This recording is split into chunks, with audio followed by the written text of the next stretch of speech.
So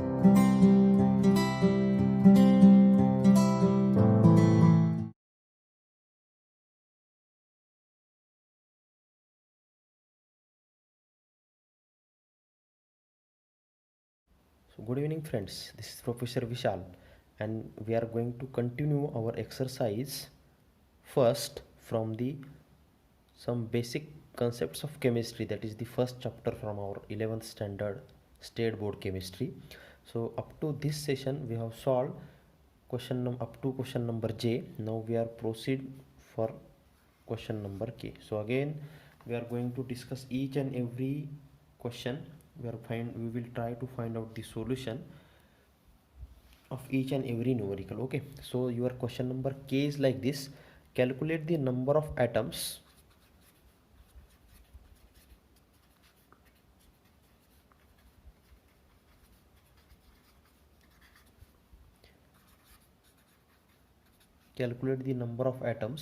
in each of the following. In each of the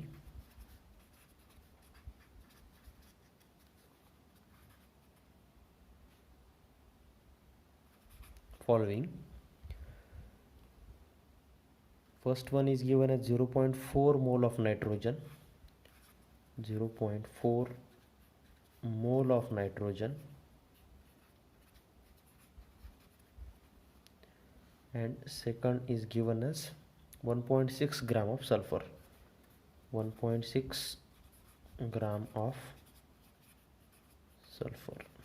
Okay, so provided that average atomic mass of nitrogen is given as 14 unit and sulfur is 32 unit, that is for nitrogen average atomic mass is 14 U, that is unitary mass, and for sulfur it is found to be 32 U. So this is given data. So we have to find out the number of atoms in each of the following cases. So two cases are given. So firstly what they will give us, 0.4 mole of nitrogen. So means we have to find out how many atoms of nitrogen are there in 0.4 moles of nitrogen. Okay, so as we all know, if number of moles are given and when we multiply it by Avogadro's constant, that gives me number of atoms. So first answer, it will be very easy, you can easily solve this. So I will write here number of atoms. For first answer should be like this: number of atoms equal to number of moles into Avogadro's constant. Okay, so number of moles are given in question 0.4. When we multiply it by Avogadro's constant, that is 6.022 into 10 raised to 23. So when I will multiply it, so it becomes 2.4088 into 10 raised to 23, or we can say it as atoms of nitrogen. Okay, so means 0.4 moles of nitrogen means 2.4088 into 10 raised to 23 atoms of nitrogen. Okay, so in this way you can easily find out the number of atoms with number of moles are given. Okay, now in second case they will give us 1.6 gram of sulfur. So they didn't give us number of moles of sulfur, they give the mass of the sulfur. Okay, so if you see here 1.6 gram of sulfur is given. Second question, 1.6 gram of sulfur is given. Okay, so we have to find out number of atoms of sulfur. Okay, so as we all know, the molar mass of sulfur is 32 gram per mole, because the what we can say, the average atomic mass of sulfur is 32 unit. So we can say that molecular mass of sulfur, therefore it is 32 U, and hence molar mass is also 32 gram per mole. Okay, So it can be also written as 32 gram mole inverse. Okay, one and the same. The thing is that now the most of the times student will confuse so in between molar mass and molecular mass. If molecular mass is in unitary unit, so that is AMU, it is given in AMU, we have to keep the value constant. So 32 remains as it is. Okay, magnitude will remain constant. So instead of U, I am writing this unit as a gram per mole. So this becomes molar mass. Okay, so how simple it is. Now once you will get molar mass, you can calculate the number of moles using the formula number of moles equal to mass of sulfur divided by molar mass. Okay, so mass of sulfur is already given 1.6, so just put the value over here 1.6 gram, and molar mass is 32 gram per mole. 32 gram per mole. Okay, so if you will solve it, you will get this answer as a 0.05 moles. Okay, means what it indicates, 1.6 gram of sulfur contains 0.05 moles. Okay, so अभी आपको ये conversion कर दिया मैंने, 1.6 ग्राम sulphur means 0.05 moles आपको आ गए. So once you will get the number of moles, so we have seen in previous solution or previous part of the same question that number of moles are given, we can easily find out the number of atoms. Therefore formula is number of atoms equal to number of moles into Avogadro's constant. Okay, now here number of moles are found to be 0.05 and Avogadro constant is 6.022 into 10 raised to 23. Okay, so unit of this is mole and unit of this is should be atoms per mole. Okay, so if you simplify it, you will get final answer as a 0.3011 into 10 raised to 23. So this is what, this is atoms, or you can also write this, I will shift the point like this, 3.011 into 10 raised to 22 atoms of what, of sulfur, isn't it? So this is the way of calculating. If molar mass, if molecular mass is given, if the mass of the particular element is given, we have to calculate the molecular mass, then it gives you molar mass in terms of gram per mole. Then we have to use the formula number of moles equal to mass of sulfur to the mass of substance. Once you will get number of moles, you have to multiply it by Avogadro's constant, you will get number of atoms. Okay, so so this formula here most important. Okay, so once you will get moles, your it will be easier for you to calculate. Okay, so next question after this we are going to discuss about question number L. Okay,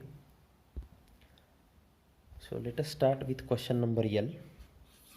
Okay, question number L is somewhat different, so it is quite interesting. We are going to discuss about this.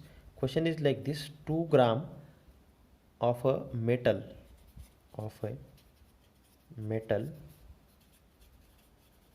burnt in oxygen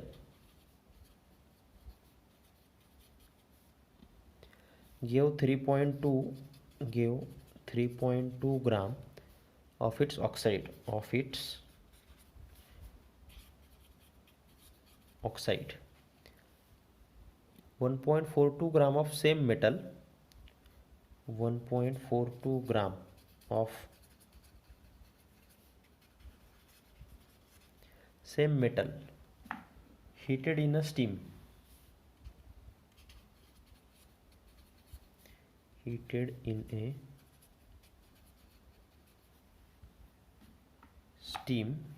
in steam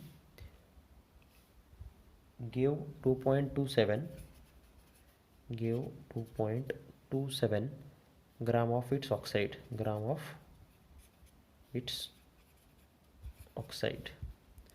Which law is verified by these data? Question is like this: which law is verified by this data? So 2 gram of metal burnt in oxygen gives 3.2 gram of its oxide. In second case, 1.42 gram of same metal is heated in steam, that gives 2.27 gram of its oxide. Okay, so which law is verified by this data? Question is like this: means out of 5 laws we have seen in theoretical part, that is there are 5 to 6 laws of chemical combination.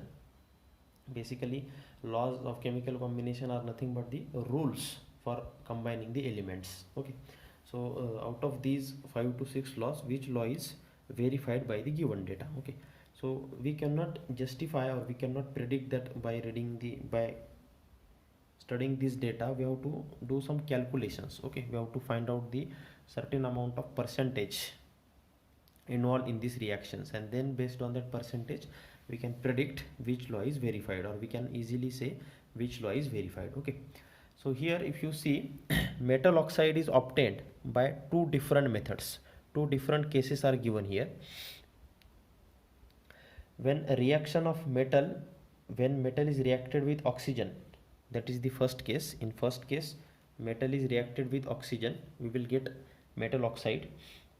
And in second case, reaction of metal with steam is given. Okay, so in first case, let us say reaction with oxygen. Basically what will happen, this during this process of oxidation, what will happen when metal is burnt in with oxygen, so it will release the oxygen. Then that is what we call this process, we call this oxidation process. Okay, so in oxidation process there will be a release of oxygen gas. Okay, so here if you see reaction with oxygen, let us say first case will be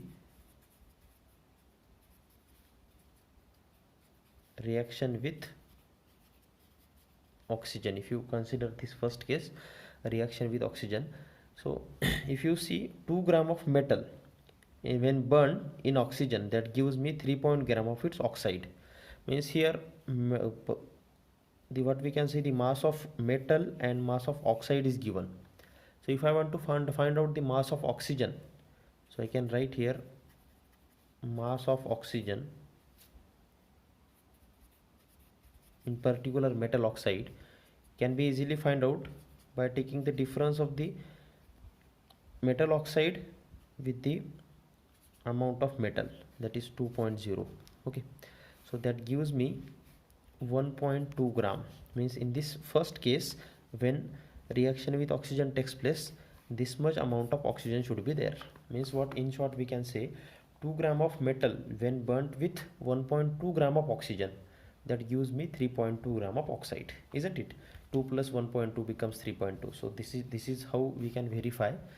So now if I want to calculate the particular percentage, means in that reaction how much amount of oxygen is there, how much amount of metal is there, so we can write, if I want to calculate the percentage of oxygen, so it can be easily found out. Oxygen is 1.2, total oxide is 3.2, and into 100. Okay, so if you simplify it, you will get this answer as a 37.5%. Means in this first reaction, percentage of oxygen is found to be 37.5. Okay, so now what about percentage of metal then? So here quite interesting, you can calculate the percentage of metal by using both methods, by using two methods. Okay, so in first method, what you can go in the you can use this way to calculate the percentage of metal, or you can use the simple trick. Now total is 100%, and if I will subtract 37.5 from that 100, that will give percentage of metal, isn't it? So you will get the same answer in both cases. So first I can write this. Now here total amount of metal is 2, isn't it? And total oxide is 3.2 into 100. So if you will simplify it, you will get this answer as a 62.5%. Or I am just writing here, just you can use any method, 100 minus percentage of oxygen. Okay, that is, if I will calculate 100 minus 37.5, that gives me 62.5. Okay, you can use either this method or this method, you will get the same answer. Okay, so just for your understanding, it will definitely, it will save your time if you will this, if you will, we will use this method. Okay, now after this, once we will get calculate the percentage of oxygen and metal in first case, we will move towards the our second reaction, that is a reaction with, let us say, steam, isn't it? So reaction with steam. So now we have to calculate the again mass of oxygen in metal oxide. So for mass of oxygen, so here if you see the second case, 1.42 gram of same metal heated with steam, that gives me this much amount of oxide. So means mass of oxygen will be what? Difference between them, 2.27 minus 1.42, isn't it? So it becomes 0.85 gram.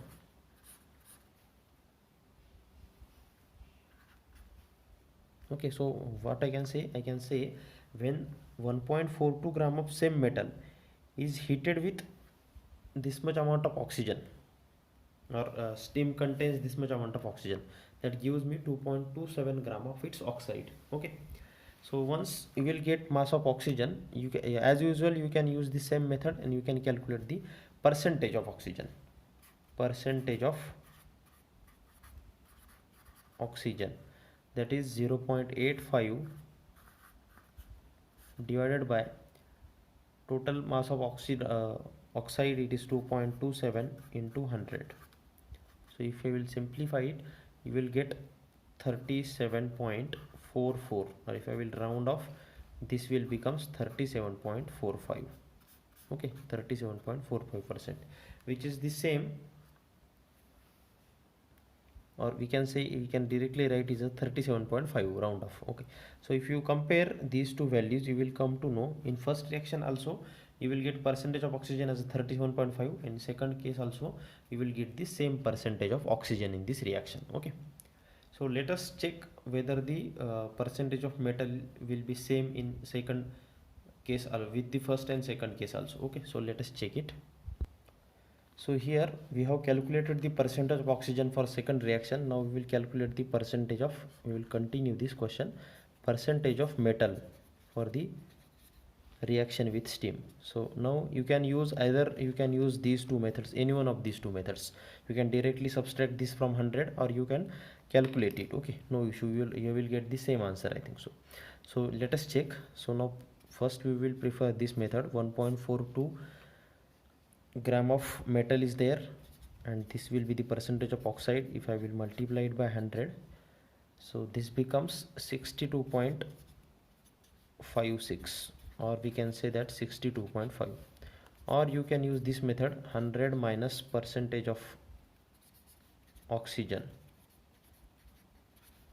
so it becomes 100 minus 37.5, you will get the 62.5. okay, so you can use either one of the method out of these two. Okay, so once you will calculated this, now you will compare all these values.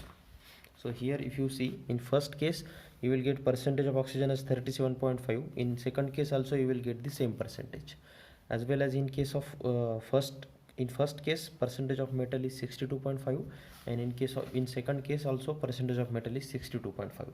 okay, so therefore irrespective of the source, the given compound contains same elements in the same proportion.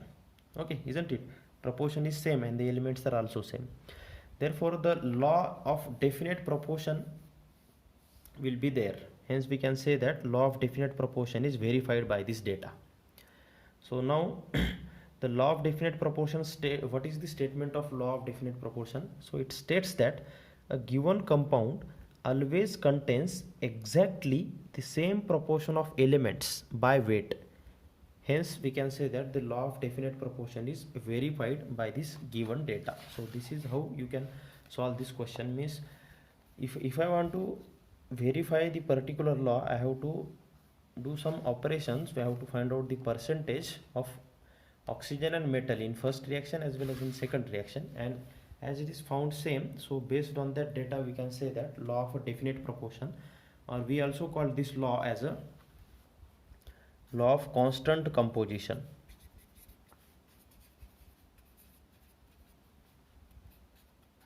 Constant composition or definite proportion, both are same. So this is your answer. Okay, so once you have finished, we will proceed for our next question, that is question number m. So let us check question number m. So question number m is like this: the 2 moles of acetaldehyde, 2 moles of acetaldehyde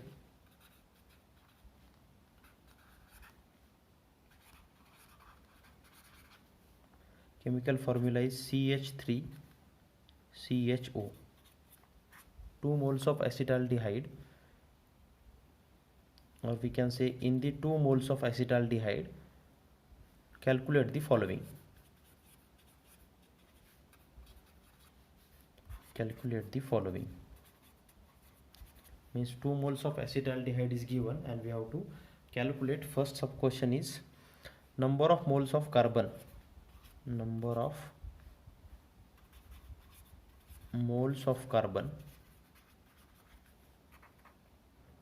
Second, number of moles of hydrogen, number of moles of hydrogen. Third, we have to calculate number of moles of oxygen,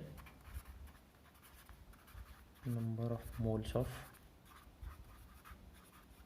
oxygen. And fourth one is number of molecules, number of molecules of acetaldehyde.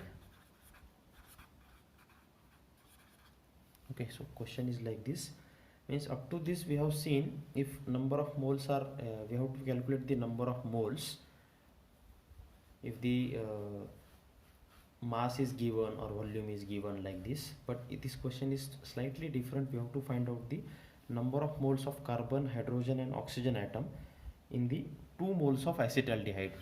2 moles of acetaldehyde is given. So if you see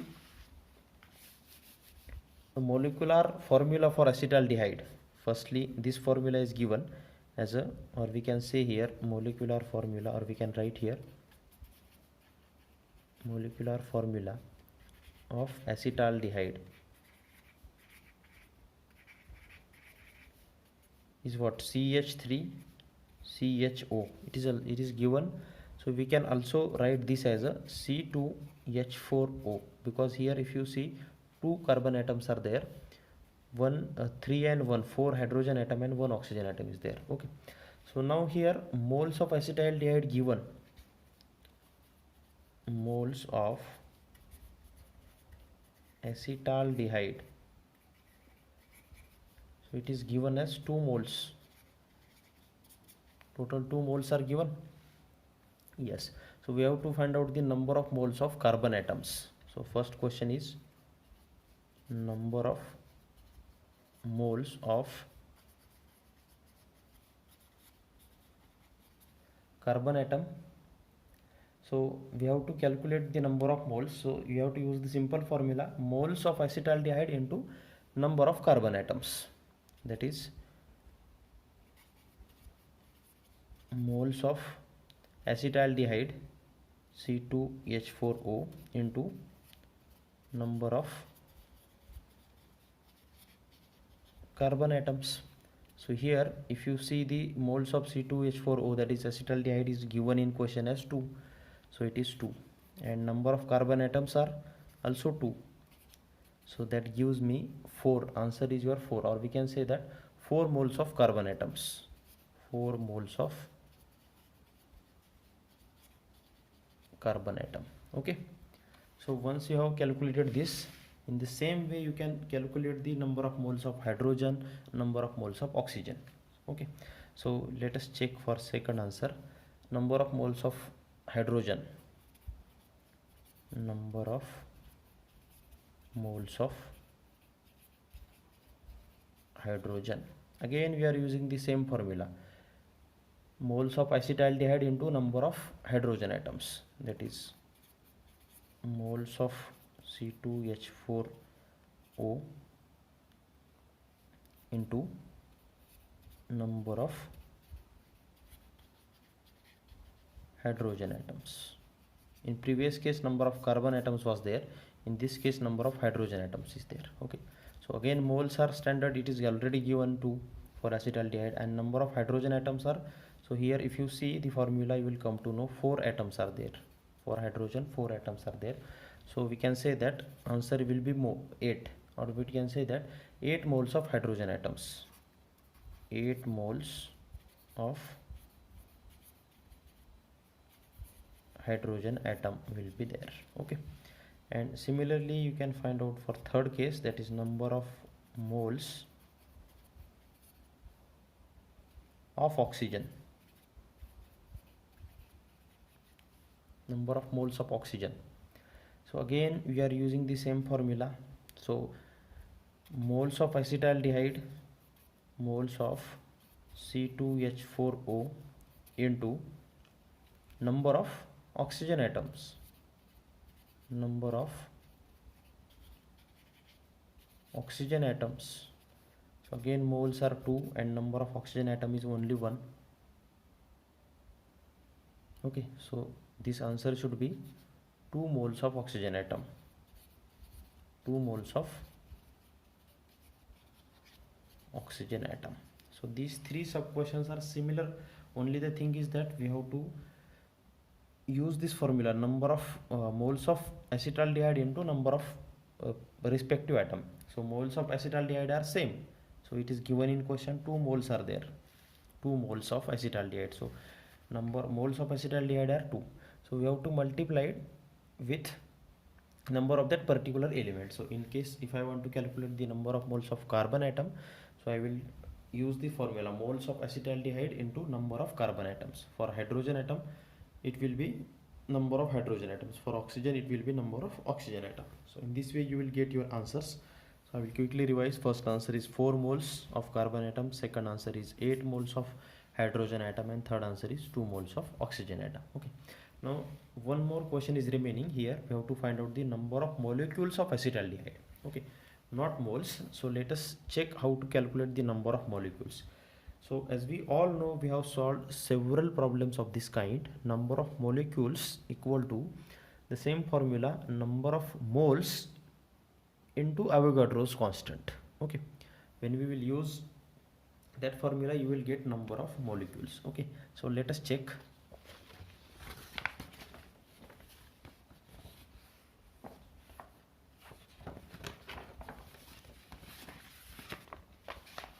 Fourth answer of fourth sub question, number of molecules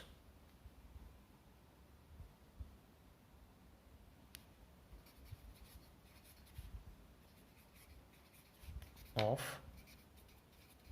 acetaldehyde, number of molecules of acetaldehyde, which is equal to its number of moles into Avogadro's constant, Avogadro's constant. So number of moles of acetaldehyde are already given, so we have used it, and Avogadro constant, we have the value of Avogadro's constant, which is standard one, that is 6.022 into 10 raised to 23